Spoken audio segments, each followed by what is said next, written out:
No contaba del flechador al sol en Monterrey. Y pues vamos a esperar. Estamos todo en línea. Y pues, bueno, aquí está el apuntador, está en el centro. Y ahorita te apago.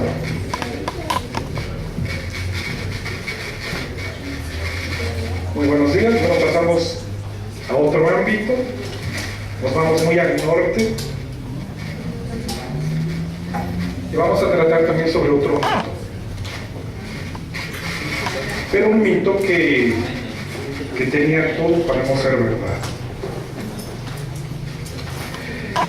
Eugenio del Hoyo decía que sobre Monterrey corren impresas con gran fortuna leyendas infundadas y grandes mentiras que a la manera de una tradición oral han ido pasando de historiador en historiador y recibiendo en cada uno de esos pasos añadidos fantásticos y nuevos errores, formándose así una madeja enredadísima.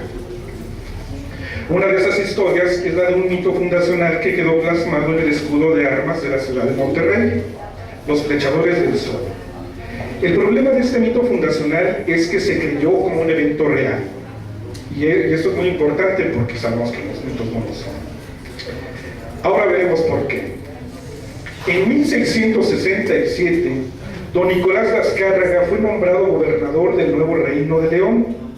Al llegar a la ciudad de Monterrey, que lo era solo de nombre por ser apenas un poblado de casas dispersas, encontró que esta carecía de un escudo de armas. Parecía absurdo que un conjunto de casuchas mereciera semejante honor. Pero para las gentes de aquellos días, las nominaciones valían mucho. Las cosas le pertenecen al lenguaje, dice Julián Herbert. Y Monterrey, no obstante su aspecto rústico, tenía nombramiento de ciudad y por ende derecho a ostentar escudo de armas. Pues bien, el gobernador Azcárraga escribió a la corona para solicitar la autorización de dicho emblema. 5 años más tarde, la reina Mariana de Austria, que no tenía la menor idea de las proporciones urbanas de la ciudad de Monterrey, le bastó su nominación para expedir la cédula real del 9 de mayo de 1672, donde autorizaba al virrey Marqués de Mancera a aprobar, y cito, el escudo de armas que la dicha ciudad de Monterrey eligiera, y cuando así sucediera, le informara. La reina Mariana de Austria murió 24 años más tarde sin conocer el escudo de armas de Monterrey porque nunca se hizo en su tiempo. Esas son las primeras informaciones documentadas sobre el escudo de armas de la ciudad de Monterrey y nada hay más al respecto. Son los supuestos de un diseño novohispano que nadie ha visto ni tenido referencia, pero que Carlos Pérez Maldonado calificó de histórico, original y otras barbaridades que caen incluso en la contradicción. Y para muestra un botón, cito. Todo esto lo está diciendo en 1945. Todo eso hace suponer que nuestro escudo de armas fue formulado durante el periodo comprendido del mes de mayo de 1673 a febrero de 1676 y que fue el que se usa actualmente, ya que nunca se ha conocido ni hay rastro de que se hubiera proyectado algún otro. Faltándole agregar que tampoco existe una descripción o representación durante el periodo novohispano que diera cuenta de la presencia en el espacio arquitectónico, pictórico o documental del escudo de armas que ese autor defendía, un lienzo al óleo sin autor y sin fecha que fue rematado con una corona. Lo cierto, documentado, fechado e incluso hasta fotografiado es el escudo de armas que conocieron los habitantes de Monterrey en la fachada del Palacio Municipal de la ciudad cuando este fue terminado en 1853. Se ignora quién determinó los elementos que conformarían el escudo de 1853, solo que el pintor, escultor y constructor Papia Sanguiano fue el autor del diseño, presentándolo a la comisión respectiva el 14 de marzo de 1853 para su aceptación. El dato es de lo más importante, toda vez que quedó consignada la fecha más antigua de la creación del escudo. Y todavía no me meto con el mito, estamos hablando de esto. El diseño quedó sobre la mesa del Cabildo el 31 de marzo, pero la decisión se tomó hasta el 11 de abril al contratar a Papia Sanguiano para hacer el escudo de armas del Palacio Municipal de acuerdo al diseño que tenía presentado, al que además debía agregarle una asta bandera. Se complementaría con una filacteria inferior que decía Ciudad de Monterrey, mientras que en su base una frase abreviada: el muy ilustre Ayuntamiento de Monterrey, 1853. Todo quedó debidamente protocolizado mediante contrato el 19 de abril de 1853, comprometiéndose a esculpir el escudo de armas en piedra labrada de acuerdo al diseño presentado y cuya altura sería de 4 varas, 3.34 metros. Se comprometía a colocarlo y pintarlo de aceite y dejarlo enteramente concluido para el día 15 de junio de ese año por cantidad de 200 pesos. Del contrato vale detenerse el punto número 3, porque nos revela una verdad que, siendo tan clara, no se había reparado en ella. El escudo remataría con un águila tallada en madera de sabino, por no poderse construir de otra materia que preste más solidez. El remate del escudo era un águila, no una corona como hizo creer Pérez Maldonado a todo mundo. Natural, el escudo de armas de la ciudad de Monterrey era la creación decimonónica en una nación independiente. El escudo fue esculpido y colocado en ese año de 1853 por Papia Sanguiano, y es posible observarlo por primera vez en el plano de la ciudad de Monterrey y sus ejidos, realizado por el ingeniero Isidoro Epstein en 1865. ¿Qué sería esa parte? Siendo más elocuente su imagen en 1868, cuando el fotógrafo Alberto Fahrenberg tomó una fotografía de la fachada del Palacio Municipal de Monterrey.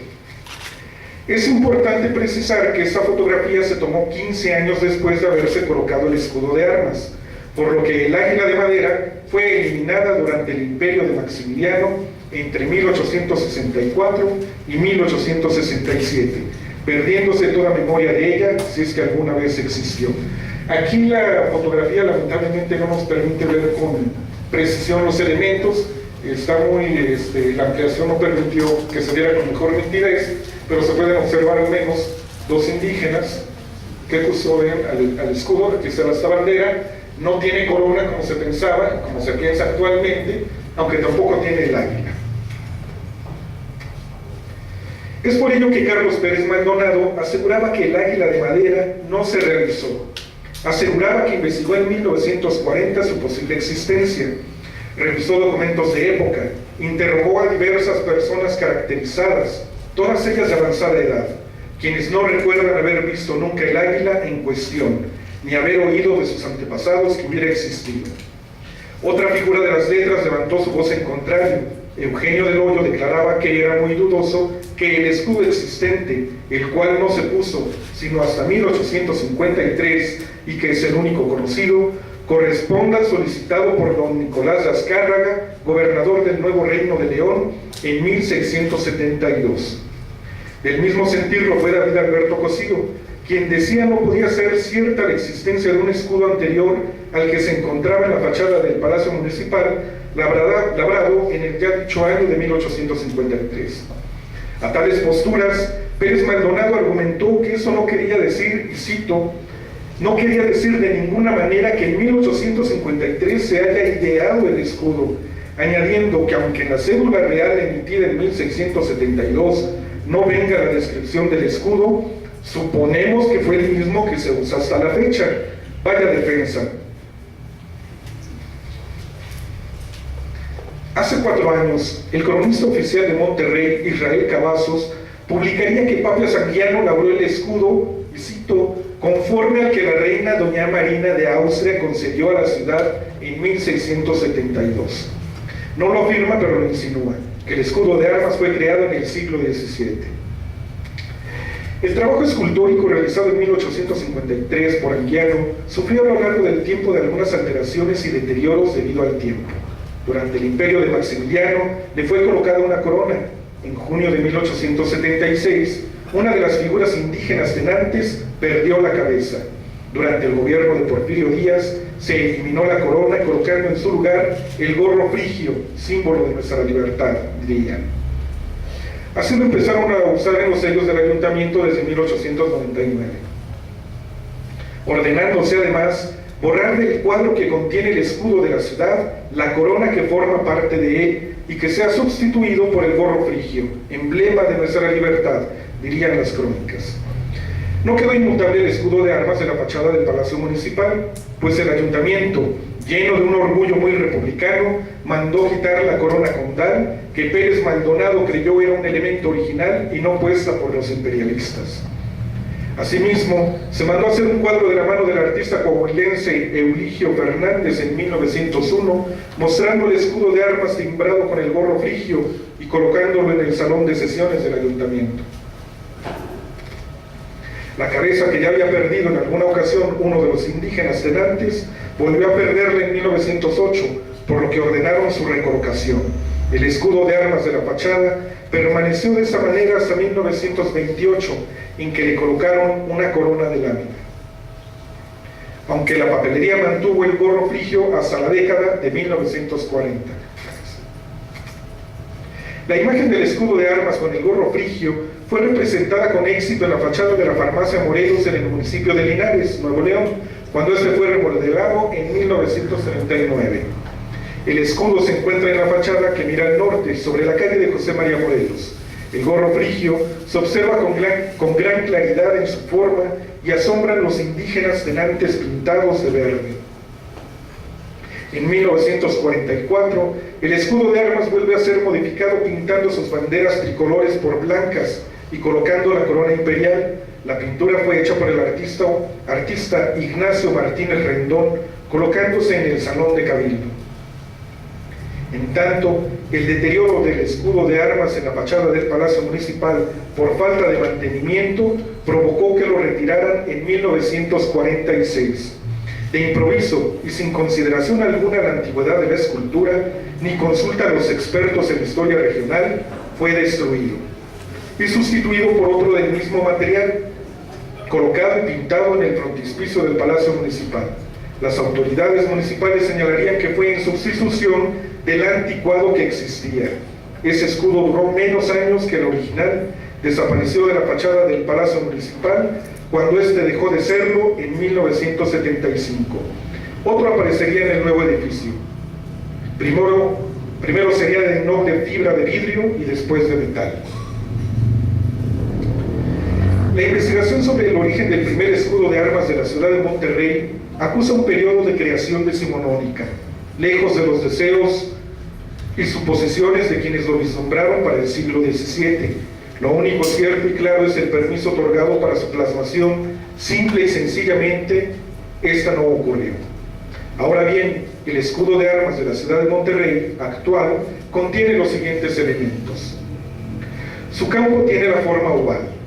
Va en un lienzo blanco que se estrecha hacia la parte inferior, dividiéndose al terminar en dos puntas que se enrollan en caracol, y en la parte superior, bifurcado también, se dobla hacia atrás, colgando hacia la mitad.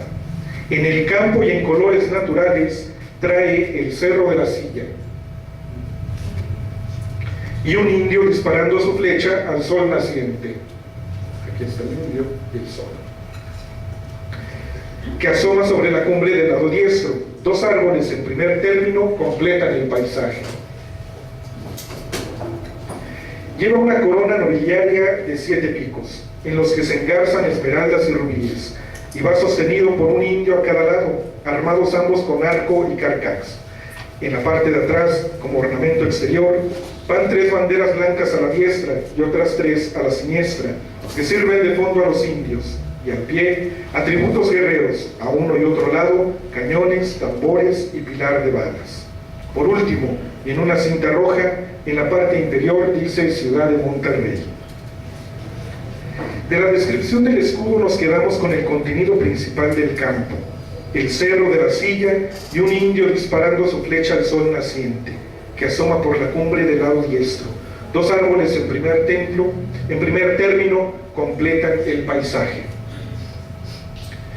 Un indio flechando al sol mientras va apareciendo detrás del cerro de la silla. Pero ¿qué sustento tiene ese relato? Porque a decir verdad, entre los regiomontanos que escucharon de sus padres u oyeron de sus maestros ese relato, lo exponían como algo cierto, ocurrido en los días de la fundación de la ciudad. ¿Y por qué nadie lo cuenta durante el periodo novohispano? ¿Por qué no hay registro de ese evento?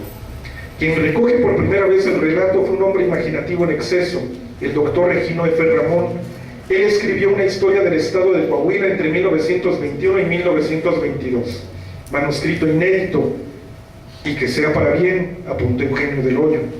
Pues bien, el doctor Regino apuntaba que estando el futuro fundador de la ciudad de Monterrey, don Diego de Montemayor, andando por el campo, encontró varias rancherías con indígenas hospitalarios y obsequiosos. No eran belicosos y se sustentaban también de la caza y de la pesca. Y he aquí que surge el relato representado en el escudo de armas de la ciudad de Monterrey. Cito: al salir el sol, practicaban una curiosa ceremonia. Se formaban todos dando frente al oriente, y al aparecer el astro del día, por entre los picachos del cerro de la Silla, le disparaban sus flechas, no de una manera hostil, sino con cierta humildad y reverencia, que indicaba ser un acto de homenaje y veneración. Montemayor quedó tan impresionado con esa ceremonia que muchos años después, 1600, que fundó en ese propio lugar la ciudad de Monterrey, pidió y le fue concedido por el virrey que el emblema de su ciudad metropolitana fuera un sol sobre un cerro de la Silla, al que disparaba un hombre sus flechas, como aún puede verse en la actualidad en el escudo de piedra que remata el frontis del Palacio Municipal de esa ciudad.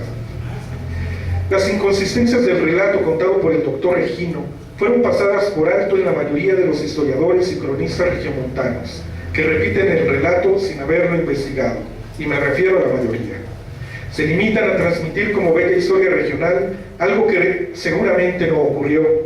Solo el acucioso Eugenio del Hoyo analiza el relato y lo desmiente. Para empezar, no fue Diego de Montemayor, fundador de Monterrey, quien solicitó permiso en 1600 para que la nueva fundación tuviese escudo. Como se dijo inicialmente, el permiso fue pedido por el gobernador Azcárraga en 1672. Pero entonces, ¿dónde nace el relato del escudo? ¿Será que esta narración se construye más allá de los límites norestenses? La historia, estructurada bajo otros símbolos, la encontramos en el estado de Oaxaca, una leyenda fundacional nacida en el pueblo mixteco. Sucedió que un guerrero de Apuala anduvo días y noches hasta llegar a un nuevo territorio. Iba armado con su rodela y sus saetas, mostrándose dispuesto a medirse con el señor y dueño de ese lugar. Escaló la cumbre más alta y desde ahí lanzó su reto. Y era el sol el único que con sus candentes rayos quemaba su piel, y fue ahí que lo reconoció como el poseedor de esas tierras. Fue entonces que el guerrero, llamado por algunos Yacoñol o Mixtecatl, se cubrió con su escudo y comenzó a lanzar sus flechas al astro.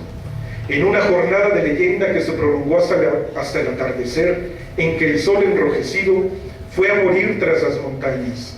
Gracias a su victoria se fundó el señorío de Tlantongo. Esta leyenda, este mito más bien, fue recogido por el padre Francisco de Burgoa en su geográfica descripción de la parte septentrional del polo ártico de América en el siglo XVII, y con gran fortuna ha llegado hasta nuestros días como el vencedor del sol. Es posible que la representación del indígena flechando al sol en el escudo de la ciudad de Monterrey haya bebido de esta fuente tradicional indígena, llegando a territorio nuevoleonés de forma oral mediante los grupos indígenas migratorios del siglo XVII. Distintos grupos indígenas tlaxcaltecas fundaron varias poblaciones en el nuevo Reino de León, uno de ellos vecino de Monterrey, el pueblo de Guadalupe. Y aunque no es posible aseverarlo, quizás llevaron el relato entre sus escasas pertenencias. Lo que parece tener lógica es la incrustación de un relato tenido por fundacional, y es justo ahí donde se reinventa. Ya no es el indígena Mixtecatl, que en lo alto de una cumbre hirió al sol con sus flechas, logrando conquistar un territorio para su pueblo, naciendo así el señorío de Tlantongo. Es el poblador español Diego de Montemayor, que mira indígenas lanzando flechas al sol al momento de aparecer tras el cerro de la Silla, cumpliendo con una ceremonia que no se explica, pero que implica en ese acto la apropiación de las tierras en nombre del rey de España para fundar la ciudad de Monterrey. Los cerros, los indígenas, flechadores, el sol, todos estos elementos contenidos en uno y otro relato para definir la fundación de un poblado. La construcción del mito de uno se pretendió como historia en el otro. aunque no deja de ser una ironía que el escudo de armas de la ciudad de Monterrey esté representando precisamente a un indígena flechando al sol, cuando los indígenas norteños procuraron en todo tiempo que esos blancos flechados fueran los cuerpos de los invasores de sus tierras, objetivo que lograron en más de una ocasión. Gracias.